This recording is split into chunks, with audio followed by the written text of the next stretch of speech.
A shocking decision from a court in Kerala today when a bishop, or a former bishop, I should say, accused of a rape, not just once but multiple times, has been acquitted. I'm Barkha Dutt, you're with the Mojo Story. Let's bring you the key developments of this disturbing development. Bishop Franco has been acquitted in a rape case. There has been an unprecedented revolt by brave nuns of the Catholic Church who came out and broke the silence around sexual abuse and harassment within the confines of the church.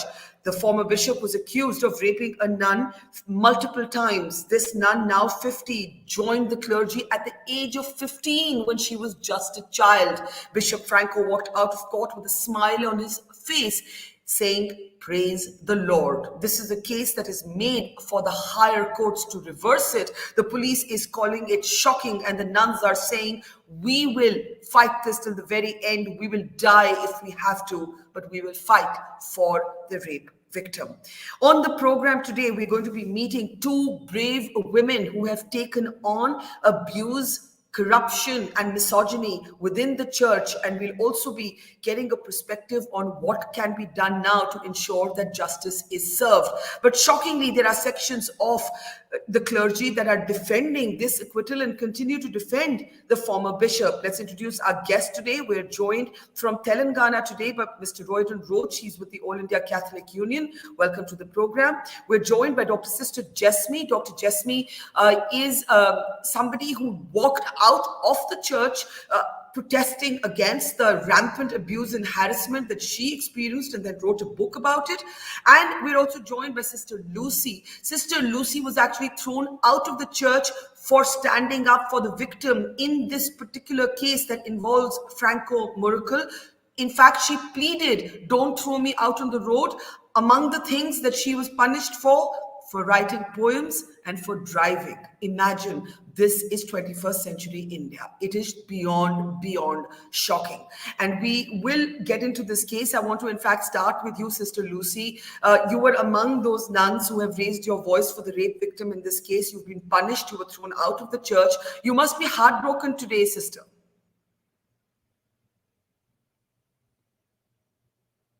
Sister Lucy, can we unmute you, please? Sister Lucy, you're on mute. Sorry. Go ahead. Okay. Yeah, we can hear you now. Go ahead. That it was a very shocking news. That means it was a shocking judgment. The morning we have heard from the court, from the court of Kerala.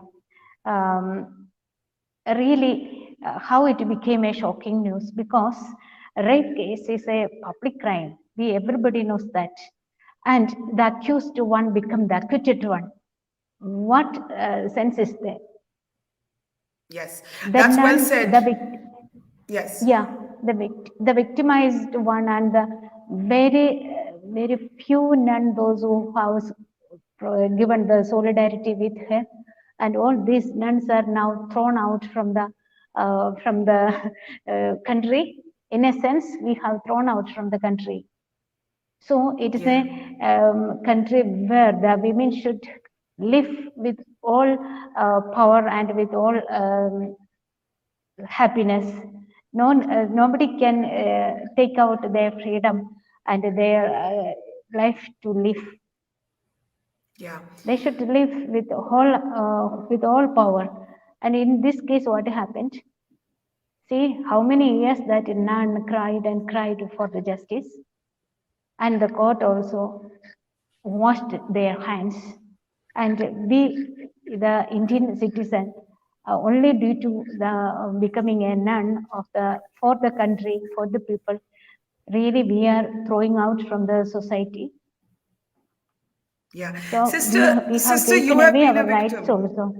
Yeah, Sister Lucy, you have also yes, been really, I have expelled from the congregation, and I have filed the case, and by the court judge, I am staying in the convent, just a stamen injection order, and the further case should be done. But see that other nuns also, those who are given the support and the victimized one, what life they have in the future.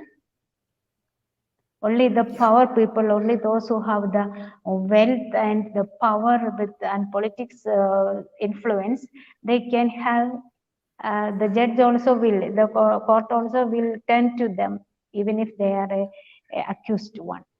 Yeah. So Sister the Lucy, police, you have had to fight your own case. As you said, you got an injunction. You were thrown out when you tried to speak up for the victim who has accused Franco Murakkal of rape. You were also punished for writing poetry, for driving. These were things that were declared anti-Christian. I hope you're still driving, and I hope you're still writing poetry.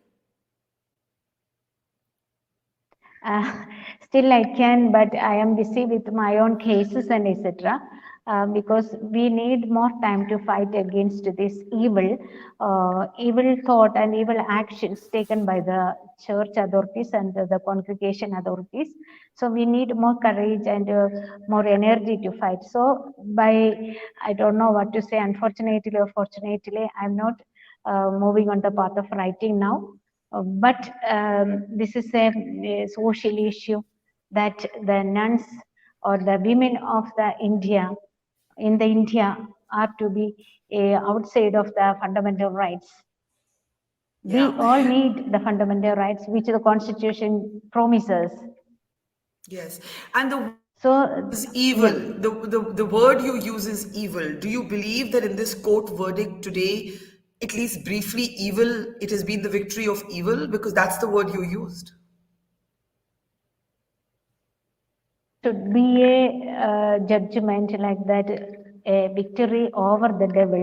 But today we cannot close our mouth or shy to speak out the truth that the verdict was very painful for the nuns and for the women of India, our country.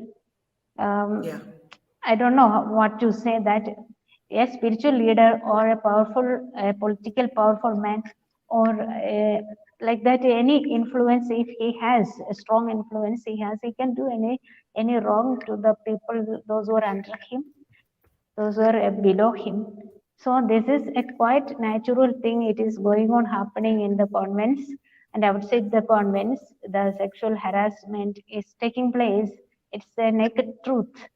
So why these people are covering all these truths, and the women should always suffer and comes under the weakness of or the guilt of the spiritual leaders. I cannot I, imagine that because the verdict anyway, this nuns never be disappointed over this. They should see this chance, take this chance as this time as an opportunity to fight for the evil in the society, especially the sexual harassment against the women and children and girl children Well, of our country.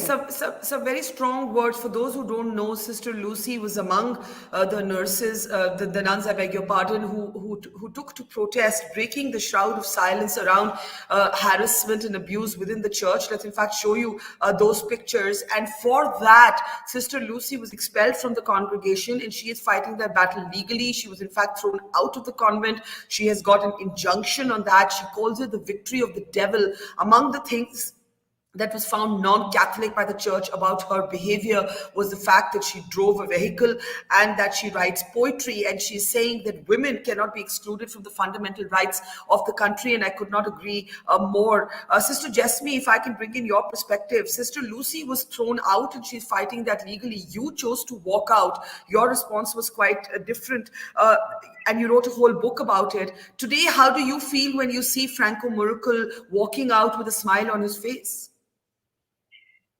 Very disappointing, even the verdict, because we had only a hope in the court's verdict. We were waiting very hopefully.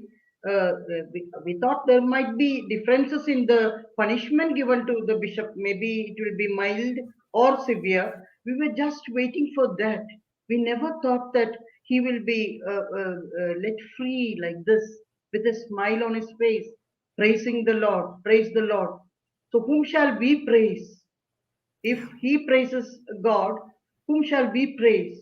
We find it very disappointing because Yeah. my question is now what will be the plight of especially those nuns the nun and the supporters. And what about the other women, the other nuns in the convent? They were all hoping for some right judgment that will favor them, and they can come out and speak the truth out. But who will give them again valor to speak out? So this is Yeah. really disappointing. And out of anger, I would even like to tell Pope Francis, take away the vow of chastity. Why such a farce? They want only vow of obedience. The only the sannyasins have the vow of poverty. These people don't have the vow of poverty. They have only two vows: vow of obedience and vow of chastity. Now let the vow of chastity also taken away, because it's going to be very a farce. Just taking the vow and living without any responsibility, having all freedom in raping or sexual assaults, any sort of such thing. So I even feel like saying, Pope Francis, this is a Franco, the same saint, and our Pope is Francis, the same. They are all following the same saint. So Yeah. why to have such a vow existing here? What would you like to say to Sister Lucy? We just lost her there, but what would you like to say to her, who who actually has been punished for speaking up for a rape survivor, Sister Jesme? Sister Lucy is, I think, stronger than me in willpower and in strength, because she can remain inside the four walls and then raise her voice. That's higher than what I did. I came out and then only I could speak or write. But here is Sister Lucy, just inside the four walls, with all the people rejecting her, and she is all alone and still going on fighting, even getting injunction order from the court to stay there. She says she has a right to stay there. Even Yeah. these nuns are also staying in the convent. I told once I phoned one of the sisters, Sister Anubama, and told her that if ever you have some problem, you come to Thrissur to my flat. At least the first residing accommodation I will give. Then we'll find other houses for hiring. Now, the Yeah. first foothold, you come to my flat. But they said that, sister, we will remain here. We are having some cultivation here, and they live a little apart from the other sisters. They are in one corner of the convent, and they have their own food, because maybe they are scared to take food from the other sisters. Some poisoning or such things can happen. I just want Sister Lucy's response to that. Sister Lucy, Sister Jesme was just saying that you are braver than her because Sister Jesme walked out of the church. She couldn't bear it anymore. She protested by leaving. She says you have chosen to stay. And even though you are all alone inside a hostile environment, you have chosen to stay. She says you are much braver than her. What would you say to Sister Jesme, Sister Lucy? If you can hear me, Sister Lucy, you're on mute. Let me try and unmute you. Sister Lucy, you're on mute. Sister Lucy, you're on mute. Sister Lucy, you're on mute. You're on mute. Sister Lucy, unmute your. Yeah, yeah. Go ahead. Go ahead. Okay. Sorry. Sister Jesme, I'm really thanking you because she many times she encouraged me by giving the supporting words like that. But my aim is the nuns, those who are inside the convent, should be free, like birds to do, and they should fly in the sky like birds to do the good things to the people. That is evangelization, not be arrested and living like a jail a prisoner like that in the convent. Really, due to the vow, the chastity, and sorry, the obedience, the nuns are really in a custom of slavery system. It is years You back, feel you hundreds feel of it's years like back. slavery. You feel it's like slavery, Sister Lucy. Really, means it is a kind of slavery. It's no doubt at all. because an individuality or a personality never that sisters cannot never show, not express. They cannot react against an evil publicly, and they have to always only according to the vow of obedience. They should be smile on every trials and problems, the torturings, sexual abuses, and like that. They should be always pray to God, and the God will come down or not. So it's a state of slavery in the convent. So sisters, so what personality they have? They are joining in the year of 15 at the in the protection of the parents, and after that, who are there to protect them? Who are there to spoke out for them? And see, if one of the nuns is speak out or react against the accused or the sexual abuses to the public, or if she is going to the court to file a case, then what is the condition of that one? Really, she is a dying one. During our sister also, the victimized one is a dying one during all these days and So, years. Sister Lucy, before I go So to the others, can I ask you, Sister Jesme chose to walk out of the church. You have chosen to fight a legal battle to stay. You've been punished for speaking for a rape victim. What makes you stay, and what makes you still believe in the church, in the convent? What makes you stay, and how alone and because isolated and lonely do you feel today? because now I feel that I am not only get freedom. The other nuns, those who are already vowed, taken the vows, 3 vows, and the young ones are there, and the elder also. They everybody knows that they have not getting the fundamental rights in the convent, but they are keeping quiet. For them, I have to speak because it is a social issue, it is not a personal issue. So the one sister to whom I have given the support, it's not for a one sister I have given the support, it is for the whole nuns wherever in the world. That is why that point is there, that is in my mind strongly. That's why I'm not against any congregation or any nuns. Those who are not giving me food also are my friends. I am not There are against people. them, but There are why they people are who are behaving not. like There are that? people who Because are denying you they are food. under some You are being yeah, you are being denied food inside the church, Sister sure. Lucy. Where I am staying, where the roof is over me, no, I am staying in there. There is there is no food and no kitchen. I am in the congregation, one of the congregation FCC, and I am staying here with the court judgment, court order. I am staying here, and where I am, the roof over my head, where I am staying, is not giving me food. They are close to the kitchen and everything for public places, common places, everything they are close. But I'm loving them because I cannot, because they are, You love the members of the congregation who are yes, not because giving you food to eat. yeah, because they don't have their own personality express here voluntarily, because they are taking the vow of obedience and they have to obey all the It is orders of the authorities. So I feel it is sympathy to beyond them. disturbing. That's why. It is you have a heart that I don't think I could have. That, as Sister Jesme said, in some ways you have shown the courage and compassion that is unimaginable. Sister Lucy, please stay with us as long as you can. I know everybody wants to talk to you today, but this is a very important conversation. Flavia, so disturbing. Sister Lucy, thrown out for speaking up for a rape survivor, still fighting to stay within. Sister Jesme walks out. This man walks out of with a smile today, saying, "Praise the Lord." And as Sister Jesme says, if he's praising the Lord, who did these women praise? Hi, you asking me, Barkha? Yes, Flavia, go ahead. Yeah, it's a very sad day for many of us who have been with the struggle of these nuns, and one never expected this judgment, to tell you very frankly, because this has got a long history and it's been going on for so long. And finally, the nun had the courage to file a police complaint, and that's only because the church did not act. The church authorities did not act, and finally, she was forced to go to the police station.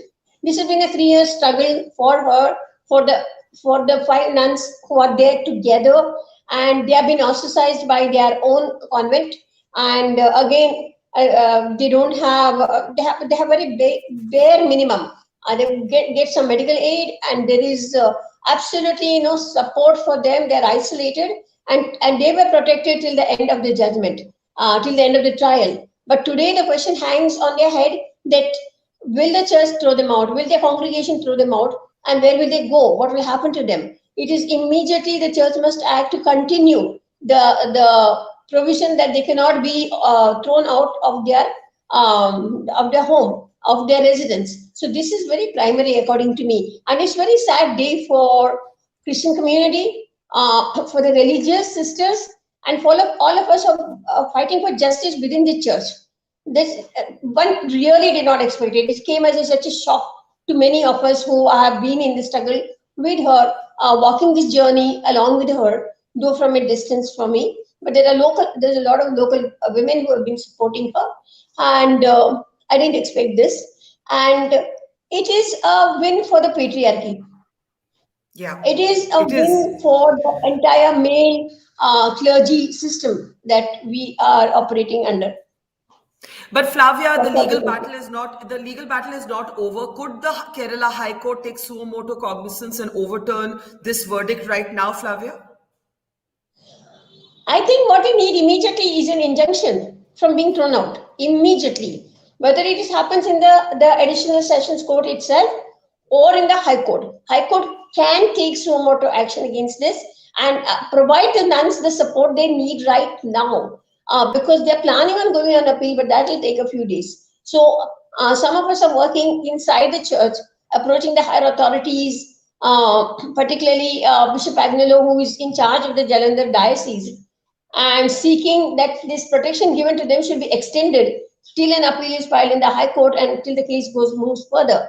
So this is something very, very immediate. If the High Court suo motu moves and gives them that protection, there's nothing like that. But even if this High Court does not move, I think church authorities would have to move in this case and give them that support till an appeal is filed. Well, that is the immediate question. Well, the sad thing is, Mr. Roydin Roach, that sections of the Catholic community have defended the former bishop. And, you know, it is just distressing, very distressing to see that, to hear the account of Sister Lucy say that, you know, she's not even given access to food. A prison treats its prisoners better than that, Mr. Roydin. Barkha, good evening. Thanks for having me on the show, Barkha.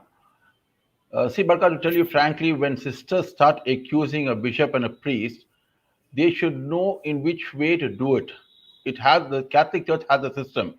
We have the system where we have investigations happening. There are so many instances, even the Pope has ordered his investigations himself. The sisters should understand what have they done, what are the vows they have taken. And when sister tells me that it's like prison living in the congregation, in the church, it shocks me. They have the will and authority whether they want to stay or want to go. So why should they go? Why should they go? It's also their church. It's also their church. It is everyone's church, Barkha. It's my church. It's my church also. But one thing, when the court has given a verdict, okay, it is shocking to even hear what the nun said about the court. When the court has given her a verdict, we have to abide by it. If we say we are citizens of this country, we have to abide by it. And even sister said she's being thrown out of the country, which is very strange. Then where is she living? In which country is she living? I think she was making a metaphorical point that her whole life, when as children at the age of 15 or 14, these girls enter the congregation, that is their whole universe. And if you throw them out of their universe, for them it's like being thrown out of their country. That's what she meant. Come on, let's not literalize what she was saying. No, when sister said something that she's been thrown out, she hasn't been given food, then how is she surviving for so long? Such accusations about a church, she should think before she can speak. And even we listening to her should understand how was she living and surviving for so many years. Okay, let me just ask you this. May I ask you, Mr. Roach? Mr. Roach. 1 minute, Barkha, please. Yeah. If she says that she's in prison and not given food, and she doesn't have access to anyone, from where is she getting her food? How is she surviving? See, the complete story, interpretation, everything put together, Mr. we have Roach, to can I understand ask you one thing. something? Can I ask you something? Can I ask you something? Please, please, Even please. even if you question Sister Lucy's account of whether she's given food or not, and Sister Lucy is not here to react to that specific question, we know that the church threw her out right after she spoke up for the victim in this particular case. We know that the church objected to her driving a car and writing poetry. This is fact. Right? She was Driving a thrown out. no, She was Barkha, there thrown are two out for different things. protesting. No, about driving a car, two different things. When you have to own a car, you have to get authorization. Okay, without authorization, you cannot own a car. Even a priest, let me tell you, even a priest, if a priest wants to even buy a bike, he has to send a letter to the bishop. He has to show the source of income. How is he going to pay for the bike? That's what happens in the church. Please let me tell you, it's not only with the nuns, with the priest also. A priest cannot just buy a bike, a I two-wheeler. just I'm want to talking about. know. I just want to There know. is Should a a woman be system in the punished, church. Mr. Roydin? Should a woman be punished for protesting and against a man who has been accused of rape? Should a woman be thrown out of the congregation for speaking for a 50-year-old who joined the church at the age of 15 and says that a bishop raped her multiple times? Should she be thrown out of the church for this? Barkha, why did the incidents come out suddenly? Why did she come out and accuse the bishop? Why was I it? just When there was some other thing leading to an investigation, she came out with it. Then what she was doing for 3, 4 years, when she's saying I'm being raped for 3 years or 4 years or whatever it is, how is that she hasn't come out? Only when there was an because investigation happening against her. No, Barkha, let us talk to the point. okay, let When me get the others to respond because I feel like the voice for this fight belongs to the women of the Christian community. They have been leading this fight. The women of the church have been leading this fight. The women of the community have been leading this fight, Barkha, and I am no, sure no, they can I have argue with spoken to you many of instead the of me nuns. speaking on their I behalf. have spoken to many of the nuns with different congregations who have spoken back to me in favor of the bishop, and what they said was something very shocking, which told that the way the sisters behaved, Okay, even many of the nuns are against okay, it. okay. So So you even believe they are Franco women. Murakkal? Even they are Okay, women, right? Even you they are okay? women. All right. You believe Franco Murakkal is innocent, and you believe justice has been served today. I'm saying instead of me speaking, I'd like Sister Jesme and Flavia Agnes to respond to you. That would be more appropriate. Dr. Sister Jesme, please go ahead, ma'am. And also, if you can talk a little bit. Not everybody in our audience knows your story. What prompted you to finally leave? What is the kind of abuse you experienced, and what was the culture of silence around it? Jesme, please go ahead. uh, this nun who says to be raped by the bishop, she was at first intimidated by the bishop. Such stories we know, it's not just stories. This is what her experience was. She was the superior of that convent, and then some kitchen work was being done using the finance given by the bishop, and bishop accused her of false spending and said that he would return, he would get the money back. Then this sister was intimidated. That is the first trick done by these rapists. I have listened to many other people sharing their experiences. First, you will intimidate the victim. Then, in the midnight, she was asked to go with the ironed dress of the bishop. She went inside, and then all nasty things were done to her. I have read a part of the FIR. Maybe it's a first report, but I got a journalist just shared it with me, and I read it, and it was like blue film. What this bishop was doing to this nun, and how can this intimidated victim protest?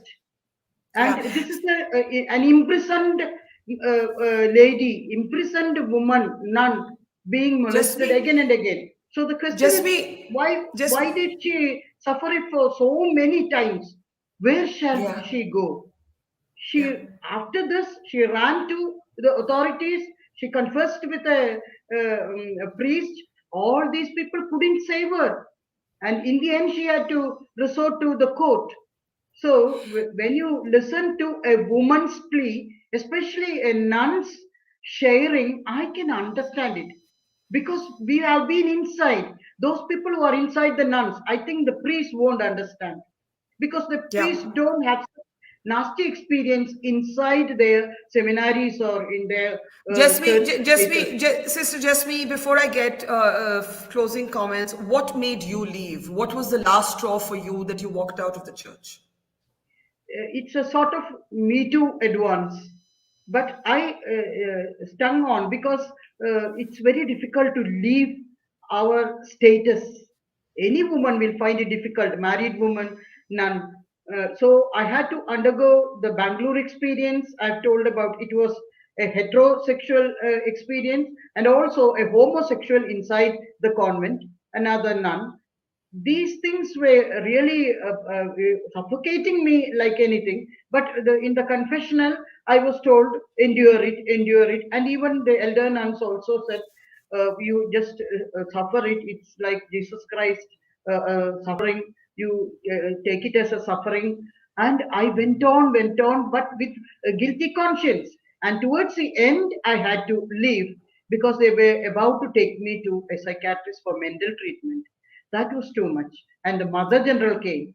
So then I won't be able to even to narrate outside what happened to me. And I think what's so important, both in your penning your own account and in this Franco Mulakkal case, is the culture of silence is being challenged.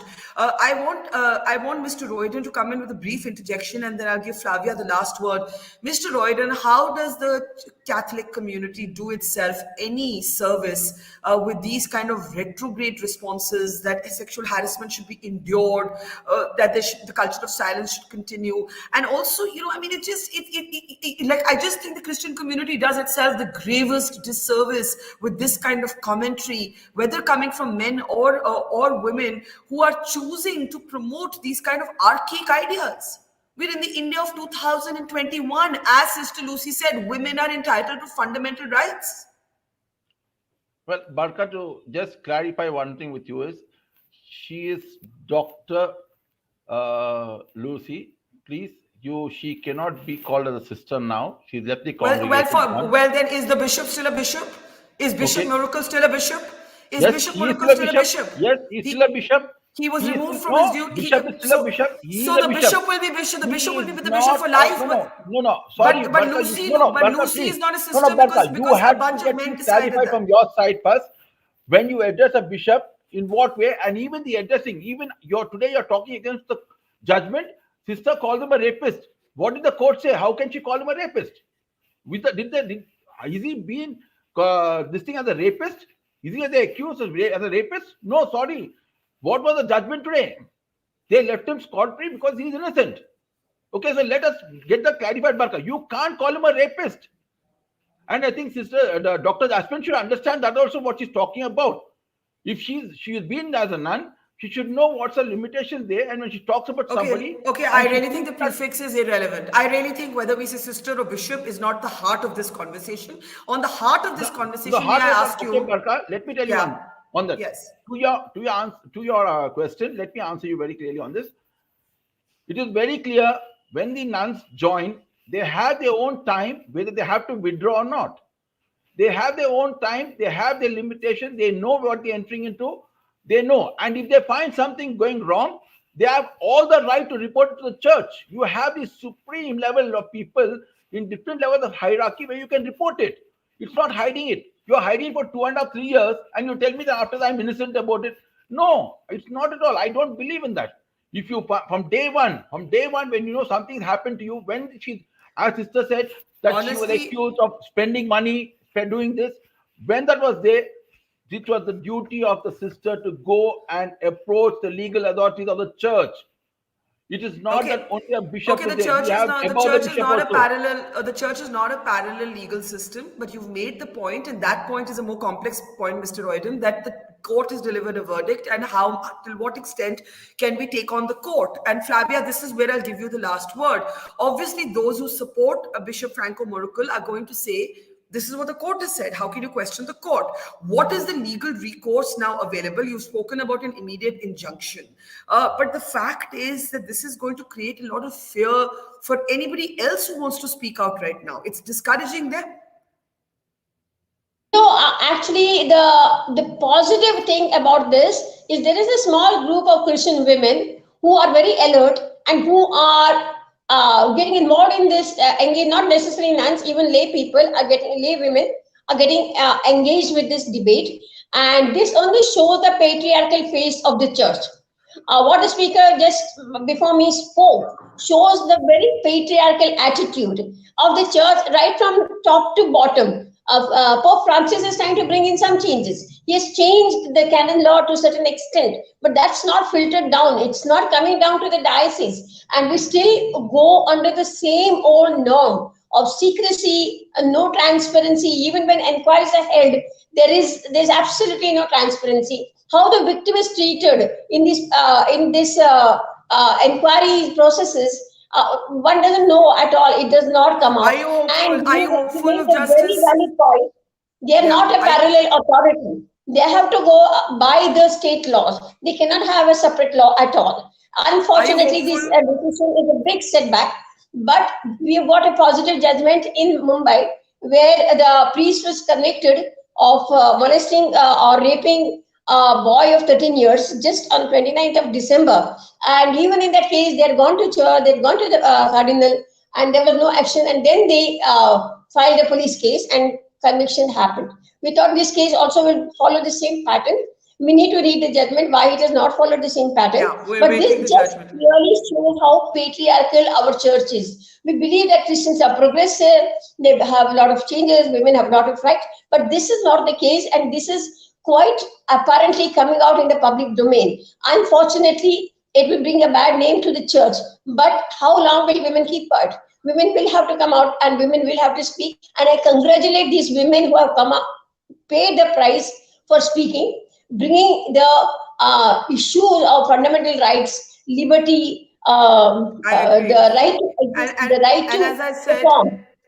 And as I said, this fight is being led by women from within the community itself, and that is what is most important. And the final word must belong to those who are within the church, within the Christian community, who are taking on the church. This fight will be theirs, and I am sure and confident that they will, at great cost to themselves, ensure justice for the woman who has fought against a powerful man within the clergy who has walked out of court today. But the final word on this has not been spoken, Mr. Roydin. With respect to the church and to you, I must violently disagree with your proclamations today. Thank you, Flavia, Agnes, Mr. Roydin, Roach, to Sister Lucy, to Dr. Jesme. Thank you. And to our audience, thank you for watching. We'll keep a close eye. We will not let this issue fall off the headlines. That is our promise. Thank you for watching. Goodbye. It's great to see you here. Thank you for watching our work. If you haven't subscribed yet, don't forget to click the bell icon and subscribe to Mojo Story and support independent, robust journalism.